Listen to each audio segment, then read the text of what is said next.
I just got done installing the upper trailing arms right there.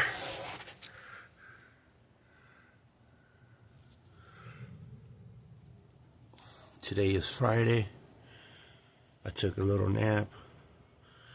As soon as I got home from work, got to go back tonight.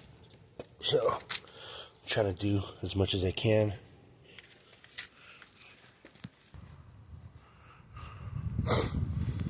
That was the driver's side. This is